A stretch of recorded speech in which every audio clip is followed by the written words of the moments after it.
Halo Virgo, selamat datang dan terima kasih sudah mampir. Semoga kamu dalam keadaan sehat. Ini adalah general timeless reading, jadi kapanpun kamu nonton adalah waktu terbaik kamu untuk dapat pesan ini ya. Ini untuk reading kali ini pesannya akan spesifik banget dan mungkin gak akan berpanjang-panjang karena udah temanya itu aja gitu.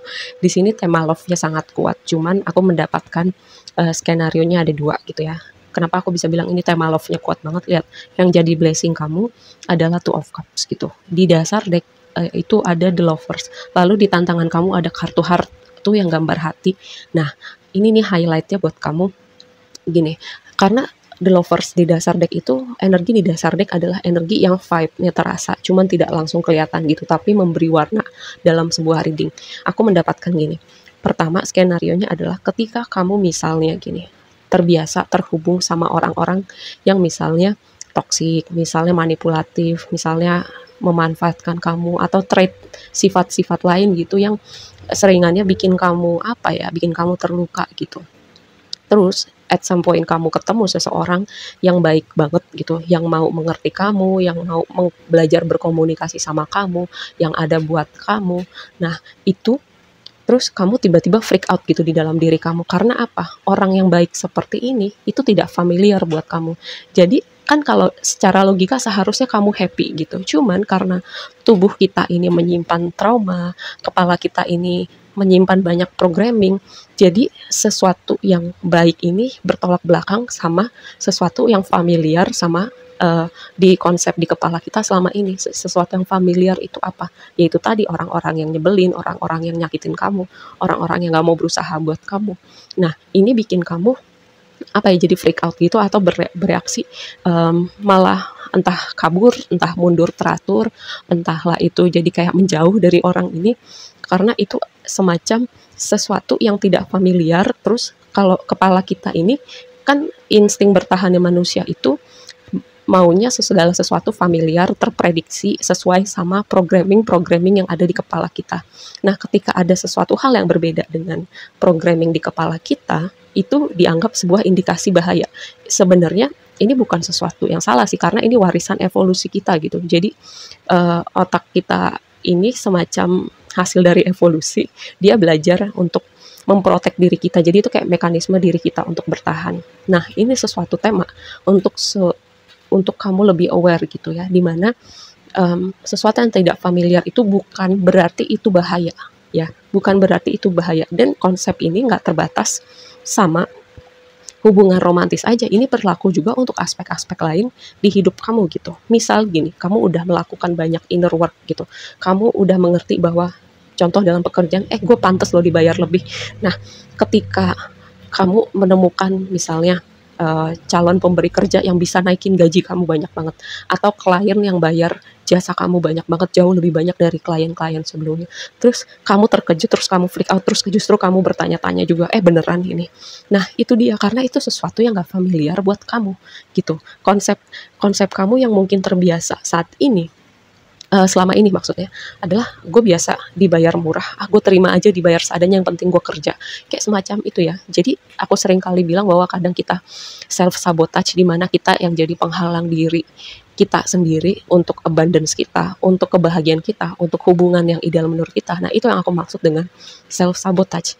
Itu skenario yang pertama. Skenario yang kedua adalah sama nih, orangnya baik banget, sempurna banget gitu. Cuman gini, ini aku pakai contoh aja ya biar lebih mudah dipahamin.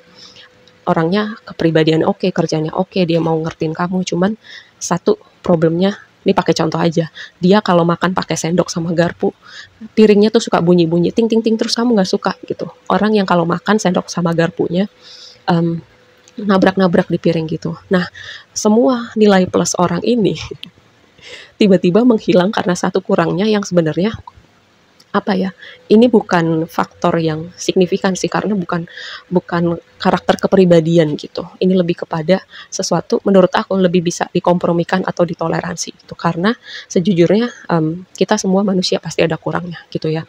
Cuman kadang ekstrimnya Virgo itu bisa segitu pikinya gitu, segitu apa ya, perfeksionis pada hal-hal kecil yang sebenarnya itu kalau berbicara tentang hubungan, faktor itu nggak segitu signifikannya dibandingkan kemampuan berkomunikasi, kemampuan untuk mengerti pasangan. hal-hal semacam itu. Nah, ini skenario berikutnya yang kamu perlu aware ketika orang ini datang di hidup kamu ya. Makanya aku bisa mengerti kenapa hangman ada di challenge kamu, posisi tantangan, dikonfirmasi sama heart hati. Heart itu seharusnya berbicara tentang hubungan romantis, tentang sesuatu yang membahagiakan kamu, dan hangman itu berbicara tentang fleksibilitas, tentang pengorbanan, tentang perubahan perspektif.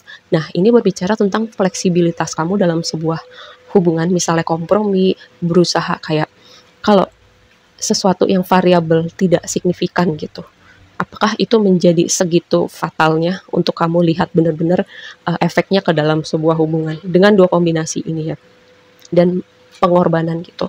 Batasnya pengorbanan yang sehat dan tidak sehat dalam sebuah hubungan. Misalnya dengan contoh makan dengan sendok yang bunyi-bunyi itu. Apakah ada hal-hal lain yang segitu signifikannya untuk kamu misalnya menegasikan semua nilai baik pada orang ini hanya karena satu variabel kecil tadi. Itu contohnya. Oke, karena ini ya udah temanya begitu aja gitu ya. Sejujurnya di situ energi oracle kamu thinking man gitu. Ini nggak terbatas laki-laki atau perempuan, tapi ini lebih kepada aku melihat energi overthinking, memikirkan hal-hal yang seharusnya nggak perlu kamu pikirkan atau nggak segitu signifikannya untuk kamu pikirkan. Lalu di sini garden and the gate ini sebenarnya itu anak kecil masuk ke dalam taman yang indah, dia punya kuncinya, tapi dia cuma berdiri aja di situ. Nah, ibaratnya kamu udah menemukan sosok yang tepat atau definisi bahagia kamu, atau pakailah contoh tadi, karir, pekerjaan, gaji, pendapatan kamu udah tinggal masuk aja gitu. Cuman ada yang menghalangi itu tadi, sesuatu yang familiar di kepala kamu atau di programming diri kamu. Ingat ya, kita semua punya programming tentang sesuatu yang familiar dan tidak familiar. Semoga reading yang singkat ini bisa jadi bahan kontemplasi kamu untuk kedepannya kamu nggak mensabotase diri kamu untuk misalnya abandon kamu dan hubungan ideal kamu atau hal-hal lain gitu yang mau kamu wujudkan dalam realita kamu ya. Terus satu laginya adalah strength, angel of strength gitu. Aku melihatnya ini sebagai yang itu tadi, ketika kamu udah melewati banyak hal yang menyakiti kamu atau melukai kamu, terus kamu melihat itu sebagai sesuatu yang familiar. Ketika kamu melihat sesuatu yang baik, kamu melihat itu sebagai sesuatu yang tidak familiar. Jadinya kamu kabur karena itu tidak familiar, tidak terprediksi, dan tidak familiar itu artinya bahaya. Tidak ya, ini sesuatu yang harus kamu pahami. Oke, aku rasa segitu aja dulu readingnya kali ini buat kamu. Mungkin kamu kayak merasa bosen nonton ini atau ngomong apaan sih kak, tapi percayalah ketika kamu nonton sampai habis dan kamu merenungkan apa yang aku bicarakan ini, kamu akan mengerti esensinya betul-betul. Oke, aku rasa segitu aja dulu readingnya, semoga bermanfaat dan sampai ketemu di reading berikutnya ya. Bye.